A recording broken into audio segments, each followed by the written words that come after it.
Hello and welcome to another edition of the Front Page on GNAT TV.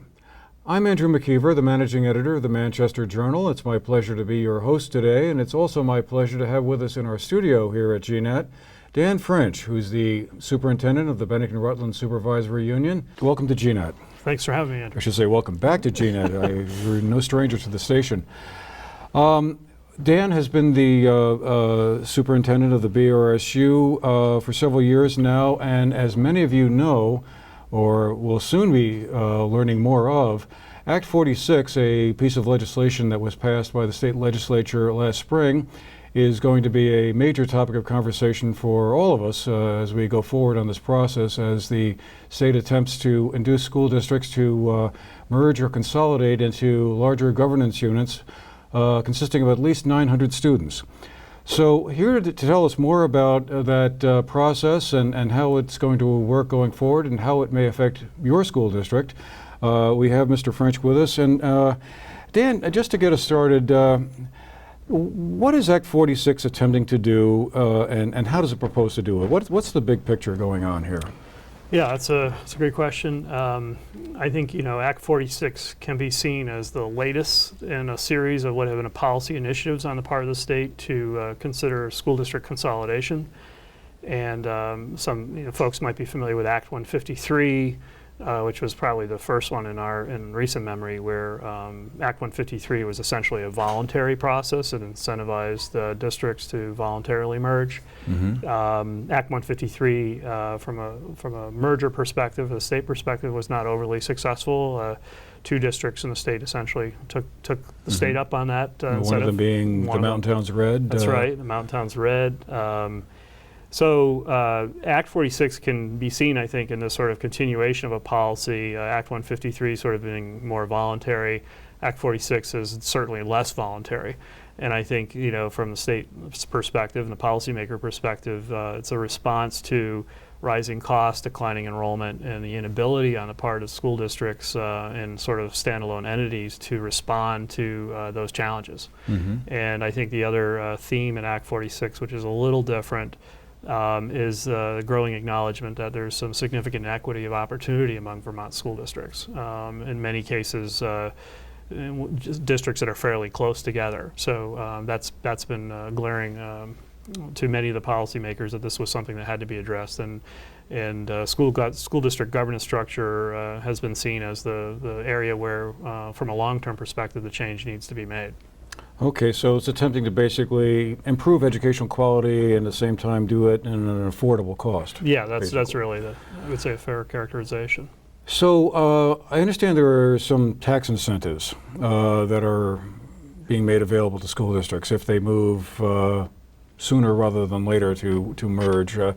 Can you walk us through what those are? I think if a school district, as I understand it, or a couple of school districts merge and consolidate and get to 900 students, they get a tax break of 10 cents on the property taxes next year? Yeah, there are some incentives. I think Act 46 is fair to say it has some incentives. It also has the opportunity for districts to avoid bad things happening to them or more painful things financially happening to them.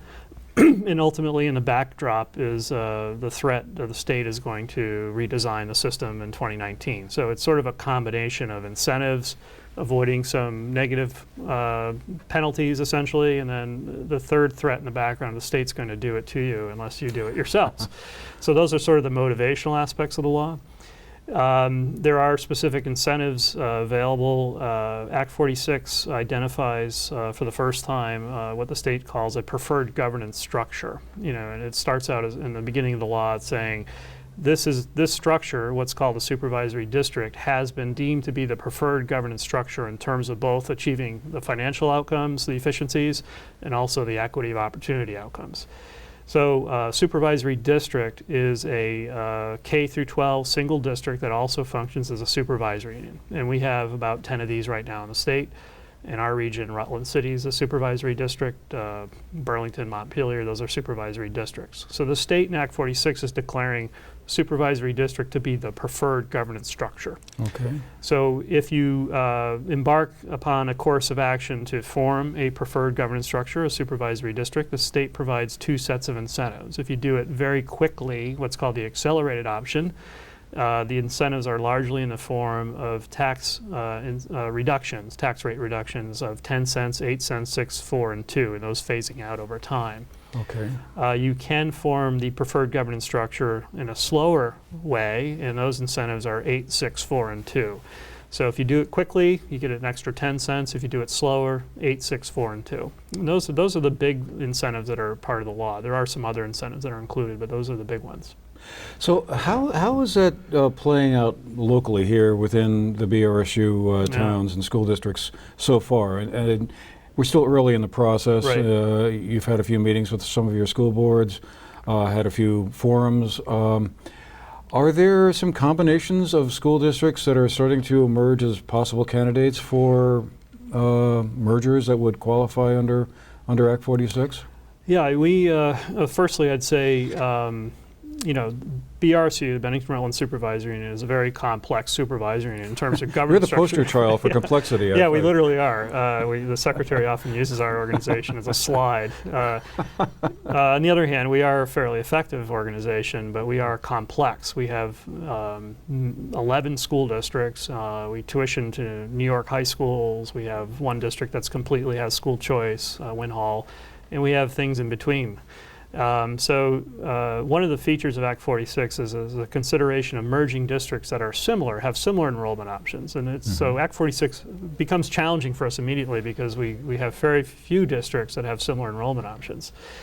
So what we've done, I think our board members would say, has been a thoughtful approach. This summer we've been spending quite a bit of time studying Act 46. So before we jump into what are we going to do, we just really want to understand it. It's a very complex piece of legislation. It's a very long piece of legislation. So we've been taking advantage of any opportunity to go to Montpelier, to meet with policymakers, to meet with state board members, to meet with other officials, to understand what does the law mean. And I'd say one of the benefits I've had as a superintendent of having so many school board members is that we've been able to engage in a conversation about the law, and as they bring different perspectives to it, it sharpens my understanding of the law. So it's been very much an iterative process, and just when I think I've nailed it, they say, well, what about this? And I'm like, oh, you're right, I forgot about that. So that's essentially what we've done over the summer is we've sort of embarked on an education phase where our board members feel, I think at this point, fairly fluent with what Act 46 means. As the schools open in September, what we've been transitioning to is an application of the law, trying to try on different ways we might, go forward under the law. And the way Act 46 is set up, each individual district essentially has to make a decision on its future. At the same time, we've acknowledged it would be beneficial if the districts in the SU were to coordinate their action or at least stay in connection with their neighbors about how they're going forward. So it's been a tension of working with individual districts to bring them up to speed on what their options might be, including options that are outside of the supervisory union. Well, at the same time, staying connected to the conversation among all our districts so they can learn from each other and explore possibilities of working together. So that's sort of been the tension of individual districts maybe pursuing their own thing versus acknowledging that we've had some benefit of working together and should we try to continue to do that. What we're doing now is moving into a phase of community engagement where the board members are establishing some procedures and processes and designing processes for their communities. And their communities are different, so they have different ideas in mind in terms of how to get the word out, how to engage people about how to go forward. That being said, what has emerged, I think, is some patterns of possibility, if you will, under Act 46. Firstly, we have 3 K-8 school districts, Manchester, Dorset, and the Mountain Towns Red, which operates Floodbrook, that are similar. They also together comprise over half the number of students in our supervisory unit, approximately 1,300 students. So together, they have some opportunity under this law to go off on their own, or any 2 of them together could go off and pursue its own what's called supervisory district. So that's a big part of how everything else will play out. And we have Courier School and Sunderland School, which are both K-6 schools that have choice grades 7 through 12. So those 2, sort of pair up. And then Wynn Hall, sort of an outlier of a K-12 non-operating. But then another big consideration is the Meadowy area, Paulet and Rupert, which designate New York high schools. So those are sort of the pockets of conversation that are going on right now.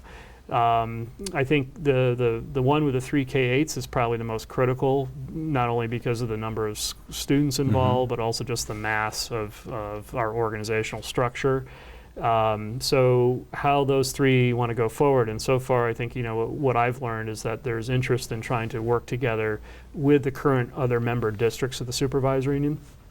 That's where it's going to become a challenging conversation. So to pair up those other districts with the K-8s will require some sort of conversion of the enrollment option in the other districts.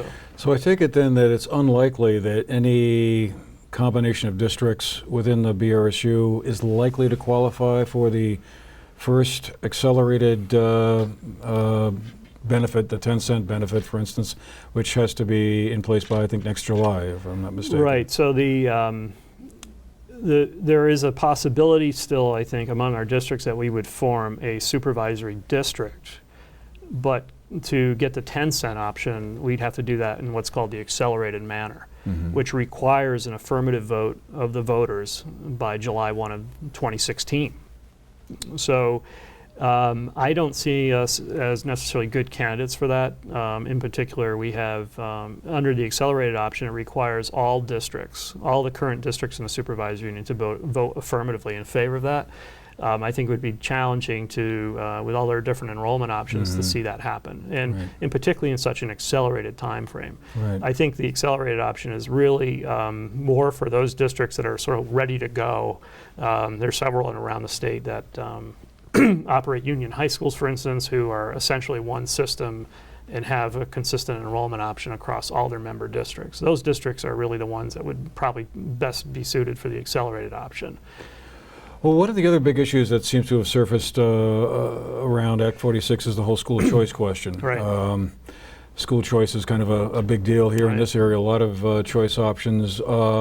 The State Board of Education recently announced that they finally sort of resolved that kind of conflict that seemed to be present in the original drafting of the legislation, where it was unclear if you could have districts could have both a choice or not have a choice option.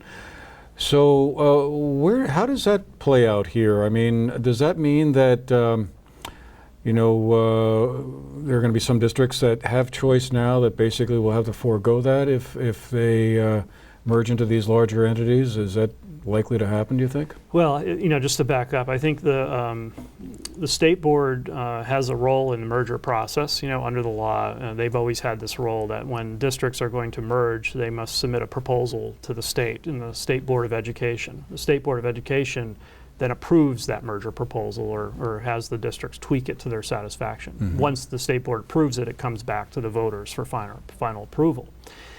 So when Act 46 was drafted, as most legislative processes are, it's a little messy of a process, and there were some statements in the front end of the law about school choice that were different than statements about school choice that occurred in other places in the law. So there was definitely confusion in the law. And the state board was presented with this issue of having districts lining up right now for the accelerated option, districts that are going to seek a positive or a favorable voter authorization for this spring.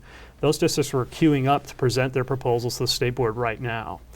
So the state board felt compelled right now to give those districts and anyone who's interested in now coming forward some direction as to how the state board would interpret the apparent inconsistency on school choice in the law. So that's all they were doing, was saying, if you were coming forward now under the accelerated option, we want to give you some sense, how we think about how this plays out. Okay. I think the ultimate inconsistency on school choice in the law, if it's something that is indeed an inconsistency, is something the legislature will address, or have to address. So the state board wasn't trying to say, here's what the law means. They were just saying, here's how we would apply it if you prepared a merger proposal for us right now. That doesn't really impact us per se. We certainly are very interested in the conversation. We attended the subcommittee meeting with the state board's early deliberations on this because, school choice is a huge part of our ecosystem. But the specific decision or their declaration on how they would interpret the law, if you were to come forward now as an accelerated merger, really wasn't applicable to our situation. Okay. But I think the the essential thing they affirmed, unless the law changes, is this idea that a school district can only have one enrollment option. It can't have multiple enrollment options for different students in the school district. So it's important, I think, for folks to, when they understand Act 46, and this is how I was doing a presentation the other night in Dorset, I started out with some basic definitions, Right. because there's a difference between a school district and a supervisory union. A school district is the essential building block of our governance structure, and that's where the enrollment option is determined. A supervisory union is a group of school districts, and within a supervisory union, you can have districts that have different enrollment options. So, for instance, Win Hall, which has total school choice K through 12, can exist in the same supervisory union with Manchester that has choice 9 through 12 but operates a school K through 8. That's perfectly fine in a supervisory union. If you were trying to merge, however, Manchester and Win Hall together into a single school district, something would have to give. The law and basically the constitutional interpretation is it would be unconstitutional to provide some students in that school district with one enrollment option and the other students with a different enrollment option. Right. So that's essentially the issue in play, is how that's going to go forward.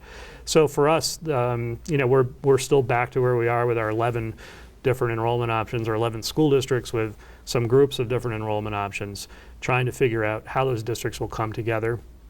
And like most things, I think Act 46 is a complex policy framework, and their decisions that are going to be made have pros and cons. It isn't as simple as, shall we keep our school choice forever? There's going to be certainly through the process for some districts, well, if we gave up choice 7 and 8, we could get the incentive, or we'd be able to stay with the supervisory union. So there's trade-offs, and those are the kinds of conversations that are going to have to occur in the communities to get some community feedback on what's important.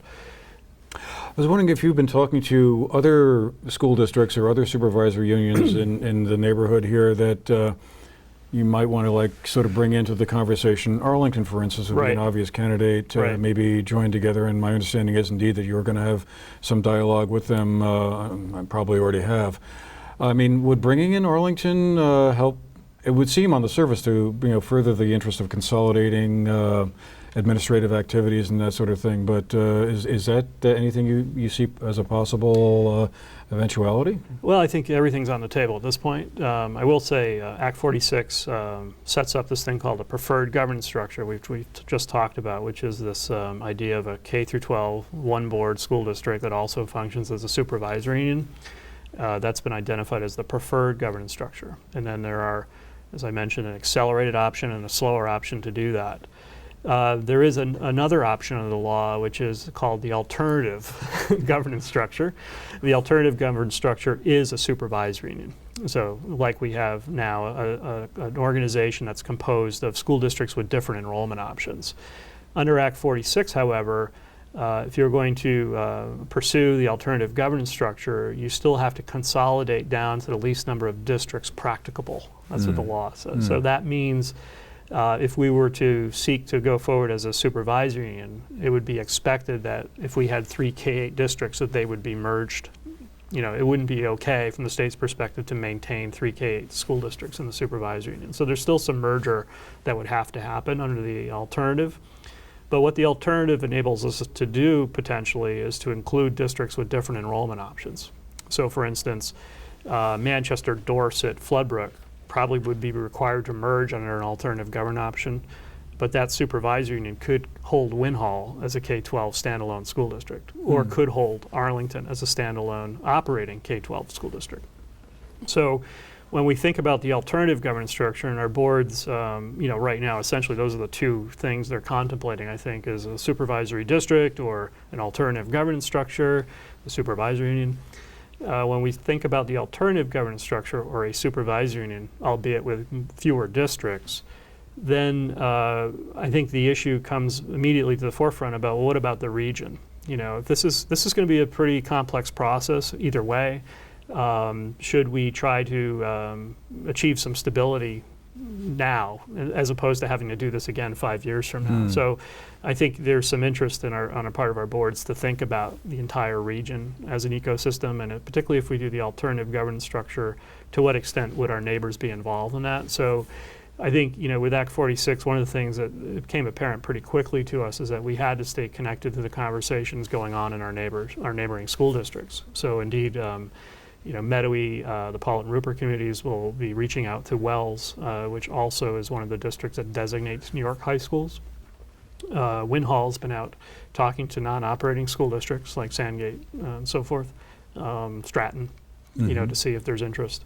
And Arlington and as part of Battenkill Valley Supervisor Union has approached us to, as they're exploring all their options, they're going to come to our governance meeting on October 8th to have that conversation. So I think under the alternative governance structure, there are more possibilities from a regional perspective.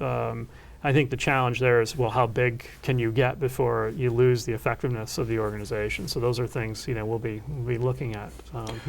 One of the other things I was wondering about was the small schools grant. Right. I mean, that was an issue, it's been an issue for a while. Here in Sunderland, where we're at now, is one of the recipients of the small schools grant. How does that shake out under Act 46? Yeah, it's a great example of one of those sort of negative things that can go away if you don't change. And the small schools grant, I think, has been back to the inception of Act 60, has always been a sort of a controversial topic. I think, as I understand it, originally was designed to incentivize or support geographically isolated schools. And then, for whatever reason, as the program was developed under the law, it was expanded to basically include a basic definition of what is a small school, regardless of where that small school might be located. Under Act 46, there's a couple things that happen. One is that if you form the preferred governance structure, meaning the supervisory district, you currently receive small school grant revenues, if you merge as part of a larger entity, the new entity can keep those revenues now in the form of what's called a merger incentive grant. So, for instance, Courier and Sunderland, two of our school districts that receive the grant, Sunderland receives about $90,000 in revenue, small schools grant, and Courier receives around $70,000, so approximately $160,000 thereabouts. That revenue would now come to the new school district in the form of a merger incentive grant forever. I mean, until the legislature decided to change it. That's what Act 46 says. If you merge, you can keep this equal amount of revenue as your small schools grant as a merger incentive grant forever until the legislature decides to do away with it. On the other hand, if you don't merge, we've created some new criteria for the law. And the new criteria are sort of back to the original criteria to say, you don't necessarily get it automatically. You have to prove to us that you're isolated from your neighbors geographically. Secondly, you have to prove that you're an effective organization and an efficient organization. And then the last thing in Act 46, it says, and we're giving to the state board the authority to possibly terminate this whole program in 2019. So basically the idea is that sort of encouragement, incentive to keep the money if it's important to your operations. In the case of Sunderland and Courier, it's hugely important. It's a big chunk of revenue. If you merge into the preferred governance structure, that dollar amount of that revenue is preserved in the form of a merger incentive grant. If you merge or just sort of take longer, if you do the alternative governance structure, for instance, you're going to be subjected to these new criteria, which in my view, right now, I would say Sunderland probably wouldn't be eligible because they're so close to other schools. I'm not sure if Courier would be eligible at all. But the point is there's a question mark there whether you're even going to have the money going forward. And then ultimately in 2019, the program will probably be done away with altogether. I mean, that's how I interpret Act 46. So one of the arguments made in favor of Act 46 is that it will enhance educational opportunities. It will make education better than it already is. How is that going to happen under this law? I mean, I've heard about magnet schools and specialty schools. I mean, how will we make the educational product superior to what it currently is?